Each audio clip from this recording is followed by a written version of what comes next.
Hey there, everybody. Welcome to my living room.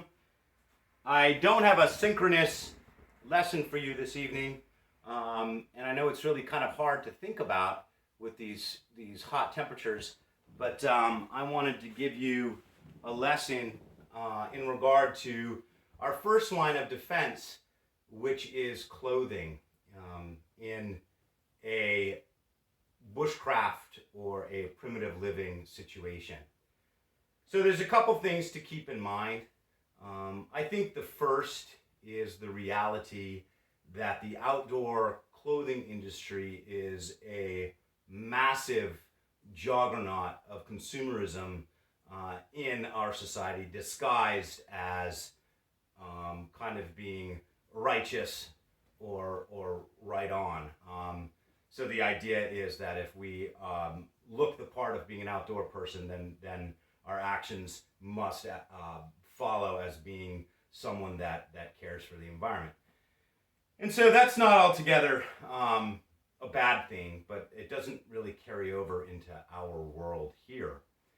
The reality is that mass consumption is largely a part of the downfall of our planet as a whole. Consumerism itself leads to the extraction of resources at a rate that is absolutely unsustainable. And of course, we know those of us in the Western world are consuming at a rate that is, according to some models, 300 times what the average person was consuming in as recently as 1975. And the outdoor industry is no different. Keep in mind that the outdoor industry is utilizing marketing tactics that prey on the human psyche. They're changing styles and colorations at a rapid rate in which to attract you to discard and buy new clothing. There also is this idea that that if you don't have the proper type of clothing, then you are somehow irresponsible or not an outdoors person. This is wildly incorrect. However, at the same time, there are certain types of applications within the woods, the forests, the mountains that do require different clothing than I'm going to show you today. And I employ those types of clothing. So I'm an avid backcountry snowboarder. I'm a mountaineer. When I embark on those type of actions, I'm not wearing this type of clothing that I'm showing you here today. But the reality is that most outdoor recreationists don't need top of the line Everest inspired outdoor gear to accomplish what they're attempting to do in the backcountry. And I think it's worth mentioning that this, to a degree, has really influenced, at least for me, this idea of equity in our society. We know that this is a massive buzzword right now.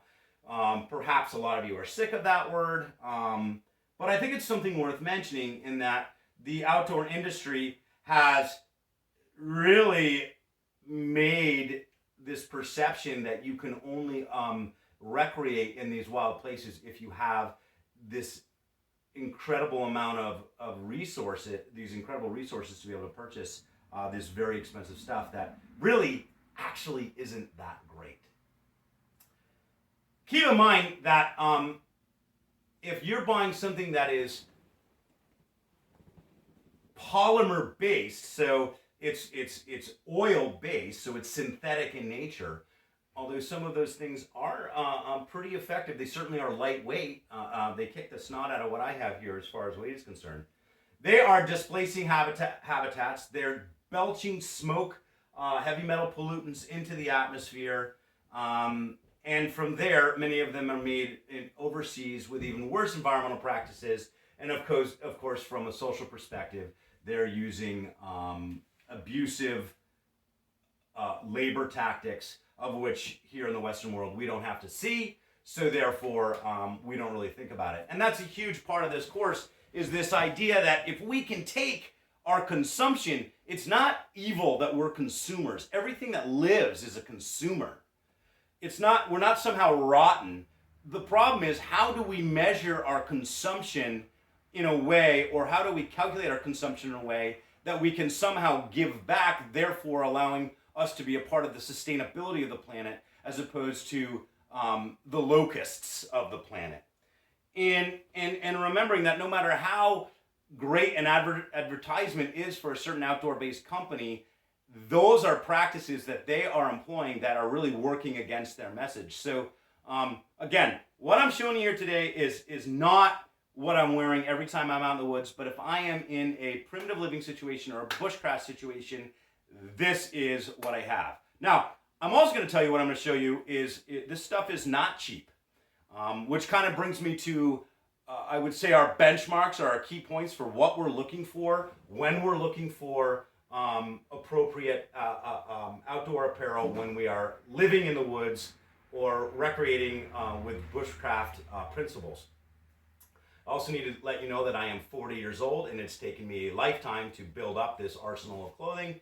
And I'm also a professional within this, so I emphasize a chunk of my income into ensuring that I have what I feel I need. At this point, I do want to be both effective and comfortable. So I hope that kind of gives you an overlay of what we're going to be talking about today. Giving you kind of the key principles. I'm looking at clothing that is bioregional, meaning that it evolved from a specific location by way of people who are working in boots on the ground, immersive outdoor environments. So this clothing really comes from lumberjacks, trappers, hunters, foresters, people that are living in the field.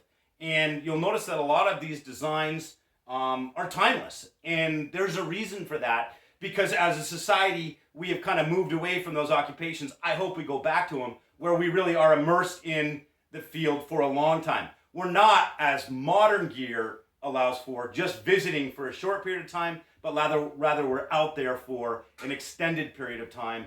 And that calls for a whole host of new,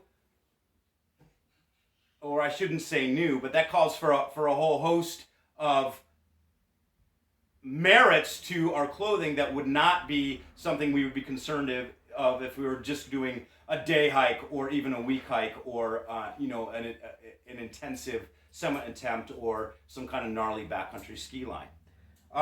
So let me hit those key points, and then I'll probably stop the video and start again because my phone seems to be running out of memory a lot, and I don't know it, and I'll be talking to myself for the next 20 minutes, and we won't have had any recording.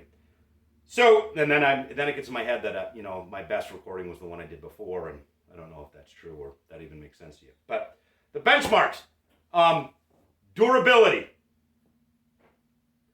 absolutely has to be durable. Functions well with edged tools and fire. Has to be a benchmark. Can handle getting dirty. Has to be a benchmark. And then lastly, is it utilizing good social practices as far as its manufacturing? Is it developed in a sustainable manner? You see, you get to a point where you recognize that the future of our species is dependent on a healthy environment, and then you recognize that, at least for me, my mind is sharpened by the natural world. My health is inspired by the natural world. And at some point, as a sentient being, you want to give back. And this is a pretty simple way that you can give back by kind of putting your money where your mouth is. But then, of course, I think you get I know you get a superior product. So you're going to notice that most of the stuff I'm showing you is made of natural products. It's mostly made in the United States. and much of it again has kind of a timeless design, and I've had a lot of it for a long time because it's extremely durable. Obviously, insulative properties are important. The ability to layer is important, and from there, I think this should be pretty self-explanatory. So I'm going to stop this video now, and you'll pick up on part 2, and we'll see you then.